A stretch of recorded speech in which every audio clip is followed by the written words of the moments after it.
Ibrahima, bonjour, je suis ravie de vous recevoir. Pouvez-vous vous présenter en quelques mots? Merci. Donc moi je m'appelle Ibrahim Wanaka. Je suis secrétaire exécutif de l'association nigérienne de développement et de l'édification de la paix durable au Niger. Donc je suis représentant d'une association qui s'intéresse au pastoralisme au niveau de la COP. Je suis son représentant. D'accord.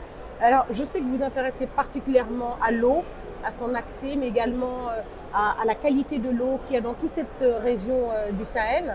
Est-ce que vous pouvez me parler de la disparité d'accès qu'il existe entre, par exemple, les zones rurales et les zones urbaines? Oui, chez nous, l'anecdote dit que l'eau, c'est la vie. Absolument. L'eau, c'est la vie. C'était même un slogan de l'UNESCO à une période. Oui, donc il a copié ça à notre niveau, nous les pasteurs. Donc pour nous, vraiment, cette disparité existe.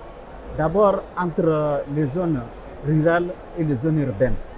Vous allez voir facilement le pourcentage, le taux d'accès au niveau des villes est élevé au détriment de celui des zones rurales, particulièrement au niveau de la zone pastorale. Parce que la zone pastorale, l'eau n'est pas souvent même potable. Donc la première des choses, vous savez, les besoins en eau sont représentés sur les trois tripieds. D'abord, la disponibilité de l'eau, il faut que l'eau soit disponible. Deuxièmement, il faut que cette eau ait une qualité, la qualité de l'eau. Et maintenant, l'accès de l'eau.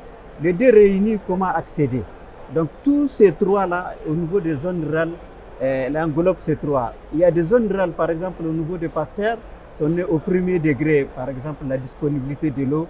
Pour eux, il faut que l'eau soit disponible, quelle que soit sa qualité. Parce que souvent, il y a l'eau de surface qui est utilisée par les animaux et même par les humains. Soit l'eau de puits qui n'est pas potable, forcément. Donc, voilà la problématique de l'usage de l'eau au niveau de ces zones-là, que ce soit au niveau rural, au niveau même continental, par exemple, au niveau de l'Afrique, vous allez voir la disparité entre les pays. Si je prends le cas de mon pays, le Niger, le taux de couverture en eau, 56%, en Égypte par exemple, 97%. Donc vous voyez la disparité. Donc maintenant, je ne sais pas, c'est un défi auquel il faut répondre nécessairement. Est-ce que vous avez des voies, des solutions pour relever ce défi? Non, les voies de solution à ce niveau, c'est au niveau des États. Il faut que les États, dans leur planification, prévoient vraiment comment résoudre cette disparité-là. Comment les citoyens d'un pays aient le même accès à cette source vitale qui est l'eau. La justice dans l'accès à l'eau, en fait. La justice dans l'accès à l'eau. Aussi, il faut que les politiques prennent son courage à main pour voir comment assurer cette justice au niveau de l'accès de l'eau. Alors, quelle serait pour vous la meilleure issue possible de cette COP27?